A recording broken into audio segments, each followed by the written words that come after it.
It gives me immense pleasure to join you at the 9th India International MSME Expo and Summit 2023.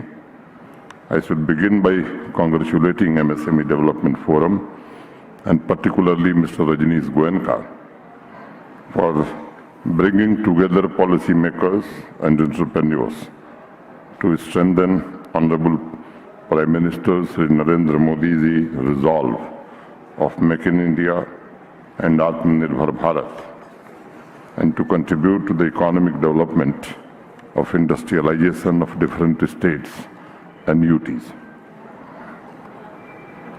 ये सच है कि आज भी MSME की कोई एक परिभाषा नहीं बनी जिसे यूनिवर्सल एक्सेप्टेंस मिली हो, लेकिन एक दूसरा सच भी है कि यही एकमात्र ऐसा सेक्टर है जो एक साथ दुनिया भर के सभी देशों में हो रहे economic growth, job creation, seamless delivery of public goods and services को भी सुनिश्चित करता है तथा समाज में फैली आर्थिक असमानता को समाप्त करके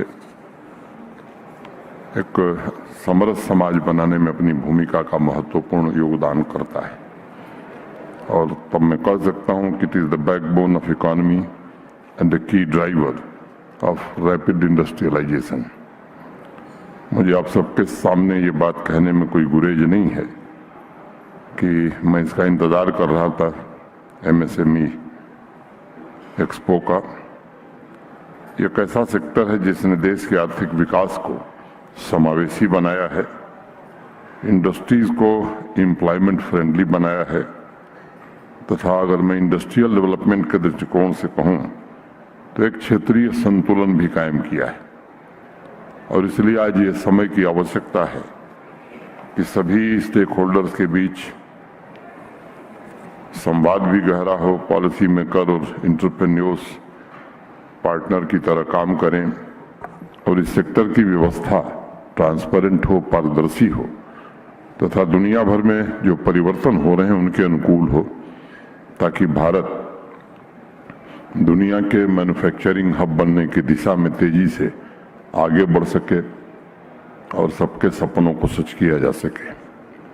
दुनिया की जितनी भी विकसित अर्थव्यवस्थाएं हैं उनके इकोनॉमिक ग्रोथ के पीछे MSMEs की एक बड़ी भारी ताकत है। अगर अनेक उतार चढ़ाव के बावजूद आर्थिक समृद्धि का कोई आधार साबित हुआ है तो ये छोटे उद्यम ही हैं। अगर उद्यमिता के भविष्य को किसी ने सबसे ज्यादा सामर्थ्यवान बनाया है तो वो भी MSME है।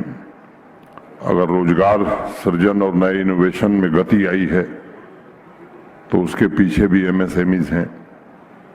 देश तथा जम्मू कश्मीर के भावी एंटरप्रेन्योर्स से मैं अनुरोध करूंगा कि अगर MSMEs में आप इन्वेस्ट कर रहे हैं तो वो मात्र एक उद्यम नहीं है, बल्कि आप अपने देश में, जम्मू कश्मीर में वहाँ के भविष्य के निर्माण में योगदान दे रहे हैं। अगर आंकड़ों की मैं बात करूं तो MSMEs विश्व के अनेक देशों के घरेलू सकल उत्पाद में सबसे महत्वपूर्ण भूमिका का निर्वहन आज कर रहा है। चाइना में 60%, जर्मनी में 57%, जापान में 55%, साउथ कोरिया में लगभग 50%, वेस्टर्न यूरोप, जापान और अमेरिका में कुल एम्प्लॉयमेंट का लगभग 55 to 80% स्मॉल और माइक्रो एंटरप्राइजेस प्रोवाइड कर रहे हैं। चीन में 75% अर्बन एम्प्लॉयमेंट MSMEs प्रोवाइड करता है। ये आंकड़े इस बात को स्पष्ट करते हैं कि मैन्युफैक्चरिंग, एक्सपोर्ट और एम्प्लॉयमेंट जनरेशन में इन देशों ने जो उपलब्धियां हासिल की हैं उसके MSMEs की शक्ति एवं संभावना विशेष रूप से शामिल है। भारत के माननीय प्रधानमंत्री जी ने इस संभावना को पहचाना और उन्होंने अनेक उपाय किए। मेक इन इंडिया, आत्मनिर्भर भारत के संकल्प के साथ MSMEs के लिए कैसे अधिक से अधिक सपोर्ट सरकार दे सकती है, इसकी व्यवस्था की। मैं मानता हूं कि प्रधानमंत्री जी के नेतृत्व में MSMEs भारतीय अर्थव्यवस्था का सबसे जीवंत तथा गतिशील सेक्टर बनकर उभर रहा है। न सिर्फ ये उद्यमिता को बढ़ावा दे रहा है, बल्कि रोजगार सृजन में भी ये लगातार वृद्धि कर रहा है। 2020 में 2020 में एमएसएमईज की परिभाषा एवं नए मानदंड अधिसूचित करने के अलावा अनेक नीतिगत पहल के माध्यम से एमएसएमईज को सशक्त बनाने का प्रयास हमारे देश में हुआ है। आंकड़ों के हिसाब से देखें तो पूरे देश में लगभग 63 मिलियन से ज्यादा एमएसएमईज हैं, जिन्होंने 111 मिलियन जॉब्स क्रिएट किए हैं, जिसका लगभग 59.5% रूरल एरियाज में है। और ओवरऑल देखेंगे तो एमएसएमईज का 97% रोजगार सृजन एम्प्लॉयमेंट जनरेशन माइक्रो इंटरप्राइजेज ने ही किया है। हमारे देश के ग्रोथ इंजन के रूप में जीडीपी में एमएसएमईज का योगदान लगभग 31% से अधिक है। एक्सपोर्ट के आंकड़े को अगर हम देखेंगे तो एमएसएमई संबंधित प्रोडक्ट्स का योगदान लगभग 45% है। आज आवश्यकता इस बात की है कि जब हम देश को $5 ट्रिलियन इकोनॉमी बनाने के लिए, प्रधानमंत्री जी के संकल्प को पूरा करने के लिए आगे बढ़ रहे हैं, तो इस सेक्टर पर हम सबको विशेष ध्यान देना होगा। चर्चा हुई, मेरे पहले वोरा साहब ने बताया 2019 के परिवर्तन के बारे में। 2020 से मैं वहाँ हूँ और इस बिजनेस को कैसे नई गति दी जा सकती है, इसकी कोशिश शिद्दत से की जा रही है। और मुझे लगता है कि भारत का जो मुकुटमणि जम्मू कश्मीर है, उसकी मिट्टी में माइक्रो तथा स्मॉल इंटरप्राइजेस के लिए स्कोप बहुत है।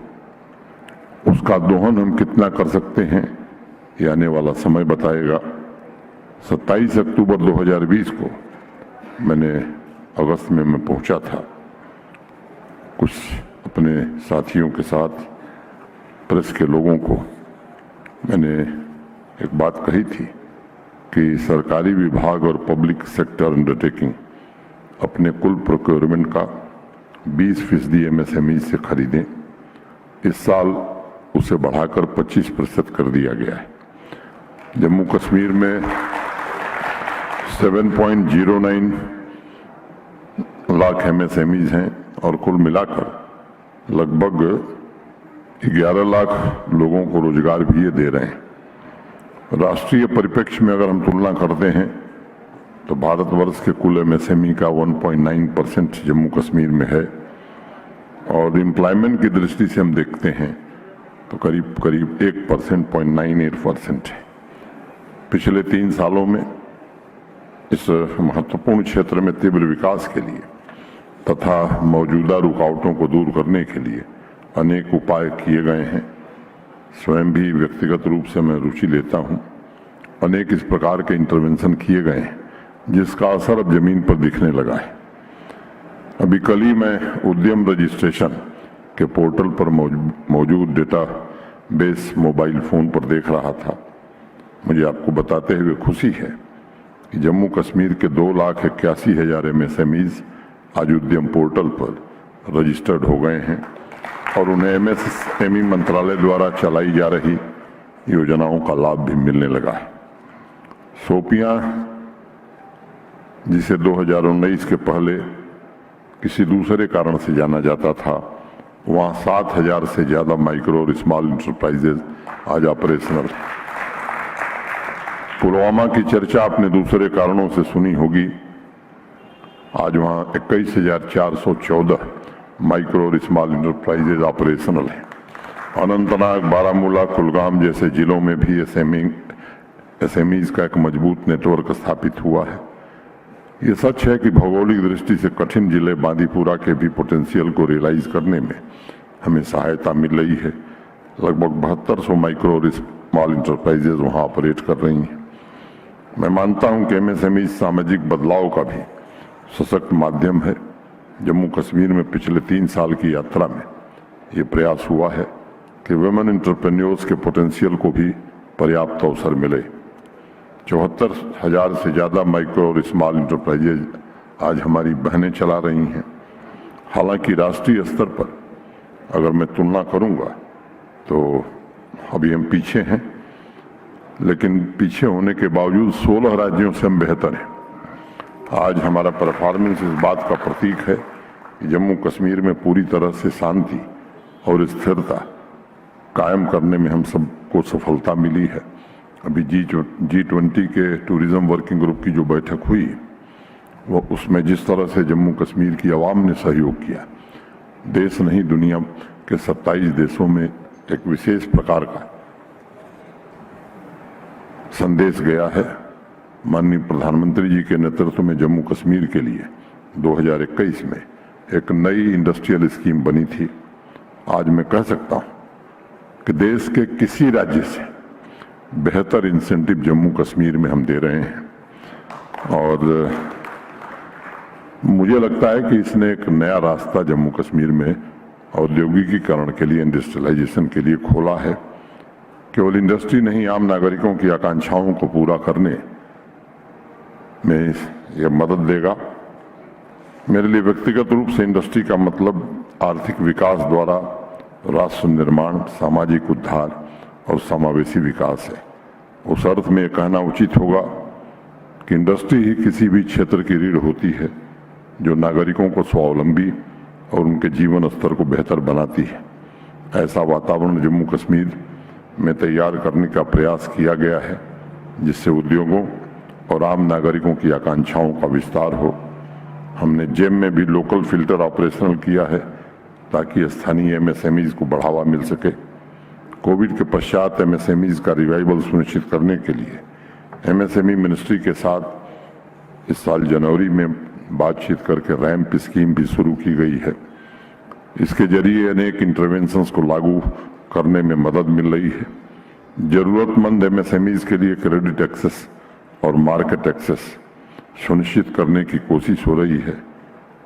न्यू इंडस्ट्रियल स्कीम के तहत एमएसएमईज को जम्मू कश्मीर में अपनी यूनिट स्थापित अगर करना चाहते हैं तो उन्हें फिस्कल इंसेंटिव भी दिए जा रहे हैं। यूटी की तरफ से टर्नओवर इंसेंटिव तथा SGST रिइंबर्समेंट भी सुनिश्चित किया गया है। पिछले साल ही हमने कॉमर्स मिनिस्ट्री के initiative open network for digital commerce के साथ समझौता किया है जो छोटे व्यापारियों और एमएसएमईज को ट्रांजैक्शन में सहूलियत प्रदान करता है। हमारे अनेक नए निर्मित हो रहे इंडस्ट्रियल एस्टेट का फोकस एमएसएमईज होंगे। कुल मिलाकर ये कोशिश है, एक ऐसा इंटीग्रेटेड प्रयास किया जा रहा है जिससे एमएसएमईज को आवश्यक संसाधन भी उपलब्ध हों और उनके संचालन में किसी प्रकार की परेशानी न हो। मुझे आपको बताते हुए खुशी है कि अब तक लगभग 80,000 करोड़ के प्रस्ताव हमारे इंडस्ट्री डिपार्टमेंट को मिले हैं। लगभग 26-27 हजार करोड़ के काम जमीन पर हो रहे हैं। हम कोशिश कर रहे हैं कि जो उसमें बाधाएं हैं उन्हें जल्दी से दूर किया जाए। और एक बात मैं और कहना चाहता हूं, अब अगर कनेक्टिविटी को देखें तो चाहे एयर कनेक्टिविटी हो, रोड कनेक्टिविटी हो, पहले से काफ़ी बेहतर हो गई है। रेल कनेक्टिविटी भी इस साल फरवरी महीने तक कश्मीर कन्याकुमारी से जुड़ जाएगा। इनलैंड कंटेनर डिपो हो या बाकी चीज़ें हों, ये भी वहाँ बन रहे हैं। ईज ऑफ डूइंग बिजनेस हो, अगर भारत सरकार के गृह मंत्रालय के अपराध का आंकड़ा देखेंगे तो उसमें भी जम्मू कश्मीर देश में सबसे कम है।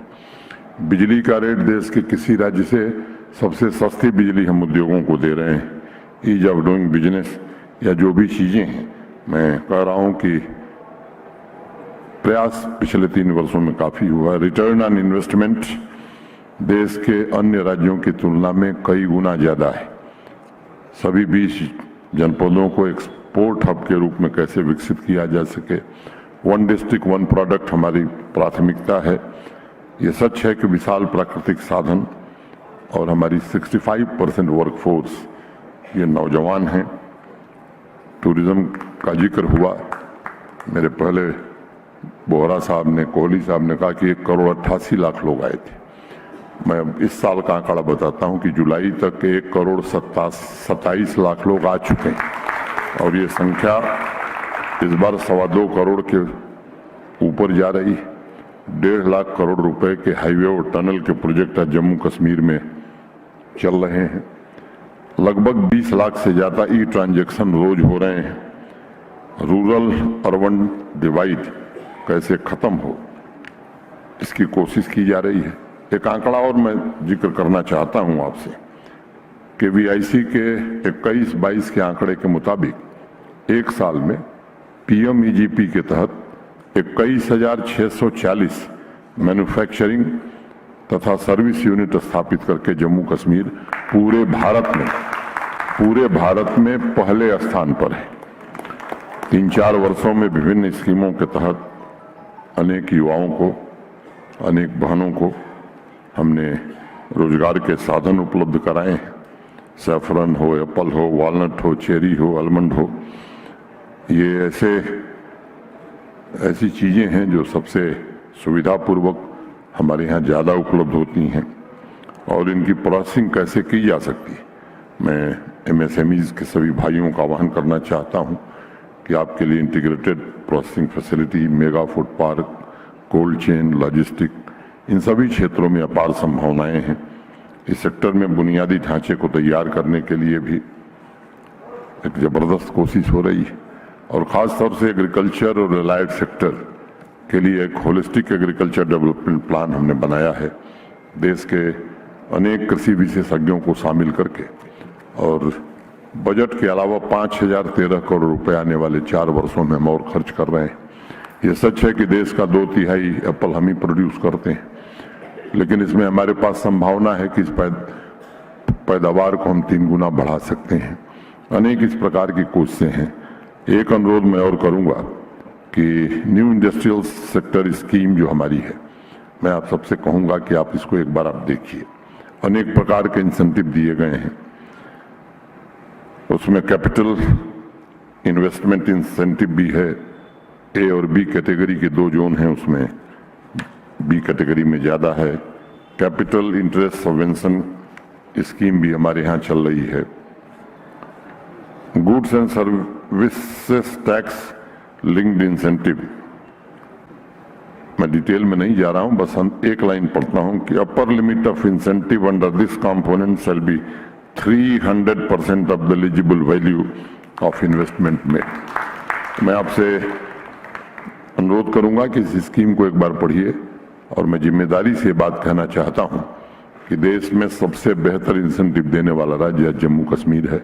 मैं आप सबसे अनुरोध करता हूं कि आप आइए, जम्मू कश्मीर में निवेश करिए। मोटे तौर पर 2 बात कह के अपनी बात खत्म करूंगा। कई लोग सवाल पूछते हैं कि क्या बदला है 4 साल में। मैं केवल एक बात कहना चाहता हूं कि जो स्ट्रीट वायलेंस, सड़क पर हिंसा होती थी, वो पूरी तरह समाप्त हो गई है। दूसरी बात मैं कहना चाहूंगा कि आतंकवादी, अलगाववादी संगठन हो या हमारा पड़ोसी हो जो आतंकवाद का जनक है पाकिस्तान, लगभग 150 से ज्यादा दिन ऐसे होते थे कि बंद कॉल की जाती थी, वहां से स्कूल, कॉलेज, बिजनेस, ट्रेड बंद हो जाते थे। अब इतिहास की बात हो गई। तीसरी बात मैं कहना चाहता हूं कि अब वहां का नागरिक अपनी मर्जी से जीने के लिए स्वतंत्र है। किसी के डिक्टेट के आधार पर अब जम्मू कश्मीर का आम नागरिक नहीं रहना है। और अंतिम बात करके अपनी बात खत्म करूंगा। अंधेरा हो इसके पहले लोग घर में जाने की कोशिश करते थे। अब श्रीनगर शहर में 10 बजे रेस्टोरेंट भी खुले हुए मिल जाएंगे, सिनेमा थिएटर भी आप देख सकते हैं और झेलम के किनारे गिटार लिए हुए नौजवान देर रात तक आइसक्रीम खाते हुए यूरोपियन शहरों की तरह गीत गाते हुए दिखेंगे। ये पिछले 4 वर्षों का परिवर्तन है। मैं गोयनका जी का, इनकी पूरी टीम का बहुत आभारी हूँ। मुझे आपने अवसर दिया। मैं आप सबके प्रति हृदय से कृतज्ञता ज्ञापित करते हुए, आप सबको धन्यवाद देते हुए और आपको निमंत्रण देते हुए, आइए जम्मू कश्मीर ये केवल सबसे खूबसूरत नहीं है, सबसे बेहतर जगह है इन्वेस्टमेंट की, सबसे ज्यादा इंसेंटिव है। मैं इतनी बात करके अपनी बात पूरी करता हूं। धन्यवाद। जय हिंद।